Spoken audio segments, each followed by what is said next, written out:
Hello guys, welcome back to my YouTube channel. Gujarati સિનેમામાં છેલ્લા થોડા વર્ષોથી નવા વિષયો પર ફિલ્મો બનતી જોવા મળી રહી છે. પરંતુ હવે એક એવી ફિલ્મ આવી છે જે કોમેડી કે ફેમિલી ડ્રામાથી બિલકુલ અલગ છે. વાત કરી રહ્યો છું રંગા ફિલ્મની. સવાલ એ છે કે શું આ ફિલ્મ ખરેખર ગુજરાતી સિનેમામાં કંઈક નવું લઈને આવી છે કે પછી એક સારો વિચાર બનીને જ રહી જાય છે. જો તમે રંગા મૂવી જોવાનો પ્લાન બનાવી રહ્યા છો તો આ ઓનેસ્ટ રિવ્યૂ છેલ્લે સુધી જરૂર જોજો. સૌથી પહેલાં વાત કરું સ્ટોરીની. ફિલ્મની વાર્તા શિવપુર નામના એક એવા ગામમાં શરૂ થાય છે જ્યાં કાયદા કરતાં ડરનું રાજ વધારે ચાલે છે.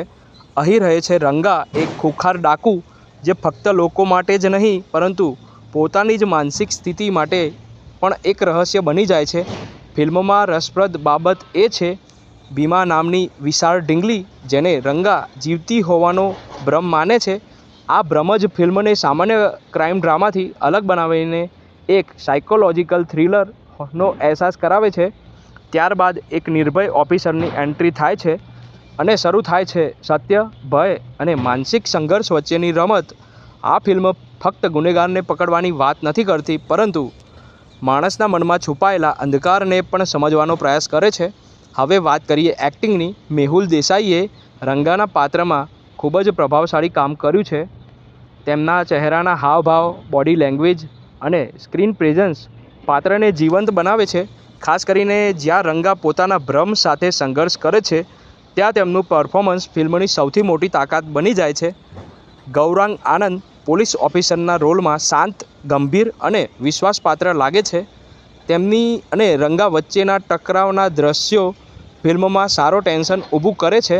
સપોર્ટિંગ કાસ્ટ પણ પોતાની ભૂમિકા સારી રીતે નિભાવે છે. ફિલ્મનો ડાર્ક માહોલને વધુ મજબૂત બનાવે છે. હવે વાત કરીએ ડાયરેક્શન અને સ્ક્રીન પ્લેની.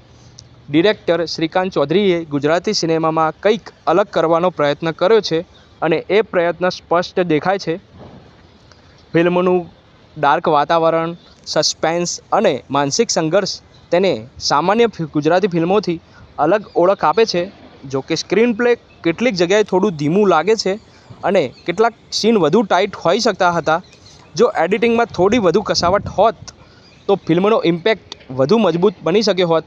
ટેકનિકલી ફિલ્મનો ઇમ્પેક્ટ મજબૂત તો નથી. ફિલ્મની વાત કરીએ તો ટેકનિકલી ફિલ્મ સારી છે. સિનેમાટોગ્રાફિક સુંદર છે. ખાસ કરીને ગામનો ડાર્ક માહોલ અને રાત્રિના દ્રશ્યો ફિલ્મને અલગ ઓળખ આપે છે. બેકગ્રાઉન્ડ મ્યુઝિક પણ સસ્પેન્સને જાળવી રાખવામાં મદદ કરે છે. પોઝિટિવની વાત કરીએ તો અલગ વિષય, મેહુલ દેસાઈનું મજબૂત પરફોર્મન્સ, ડાર્ક માહોલ અને સાયકોલોજીકલ થ્રિલરની નવી કોશિશ ફિલ્મને ખાસ બનાવે છે.